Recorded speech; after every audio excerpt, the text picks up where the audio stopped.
Good evening on this Christmas Eve. This reading is entitled, A Home for God. How many of you return home for the holidays? And who stayed home to celebrate Christmas? I think one of the facts that gives Christmas part of its powerful impact is that the Holy Family was not at home for the birth of Jesus, but they were sojourners in a strange place. They were in southern province of Judea, 60 miles south of their home in Nazareth in Galilee. According to Matthew's account, they could not go home after their census registration, but had to flee all the way to Egypt in order to save their baby's life. They stayed there for 2 years until a radical change of political leadership took place in Judea. Had Mary told her son about the homeless nature of his first 2 years of life? Remember what Jesus said to those first disciples who wanted to join his ministry of teaching and healing? He said, "Foxes have holes and birds of the air have nests, but the Son of Man has nowhere to lay his head." The history of religion, Christian, Jewish, and Islam, tells of pilgrims who leave the comfort and security of their homes to worship God in sacred places. We hear of people in our nation who live in the streets, the subways, or in the shadow of businesses and public buildings, shivering in the cold because they have no money to buy or rent a home. It used to be said in this country that the American dream was to own your own home. As unemployment and joblessness increase in our country, fortunate indeed are people who have a house they can call a home, without fear of foreclosure or eviction because they can't meet the mortgage or rent payments. Secure homes and loving families are an important part of Christmas. And even though some of you may wander south for the winter vacation, we do know as Christians that our home is always with God, regardless of where we wander. From Abraham and Sarah through the great missionary Paul, people of the Bible have been on the move.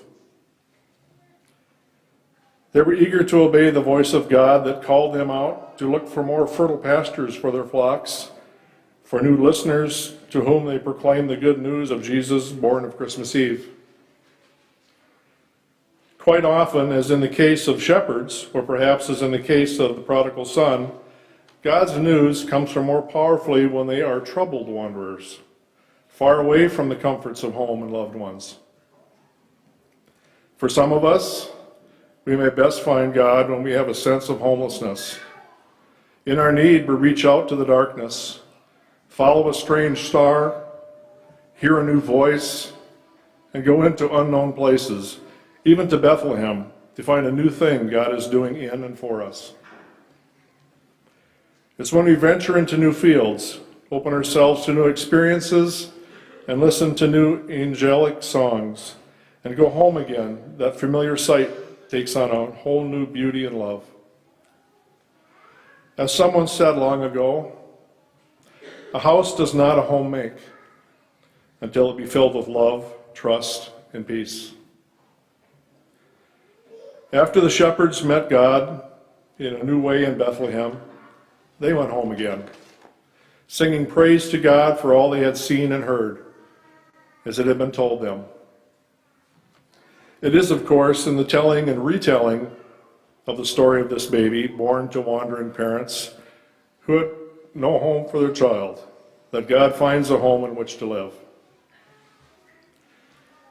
Paul, in his letter to the Ephesians, talked of a home for God, saying, "So then you are no longer strangers and aliens, but you are citizens with the saints and also members of the household of God, built upon the foundation of the apostles and prophets, with Christ Jesus as the cornerstone.